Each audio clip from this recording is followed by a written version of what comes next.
Hi, నేను మీ ప్రీతి మహారాష్ట్ర నుంచి.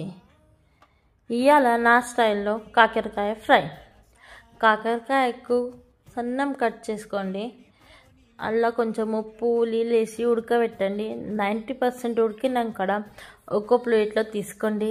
అలా కొంచెం పసుపు, కారం, గరం మసాలా, ధనియా పౌడర్, ఉప్పు, 2 చెంచాల బజ్జీల పిండి తీసుకొని మంచిగా మిక్స్ చేయండి చేత్తోని. అని గ్యాస్ మీద పెంక పెట్టండి. 2 స్పూన్ ఆయిల్ వేయండి. అని షాలో ఫ్రై చేసి తీసుకోండి. మీకు కావాలంటే మీరు డీప్ ఫ్రై కూడా చేయొచ్చు. తర్వాత క్రిస్పీ అయ్యేదాకా వేయించండి. వేయించినాక కొంచెం కొత్తిమీర వేయండి. మీరు ఒక్కసారి తిని చూడండి, అస్సలు చేదు కాదు. మీకు ఎలా అనిపించింది ఈ రెసిపీ నాకు కమెంట్ చేసి చెప్పండి. అండ్ వీడియోకు లైక్ చేయండి, షేర్ చేయండి అండ్ సబ్స్క్రైబ్ చేయండి.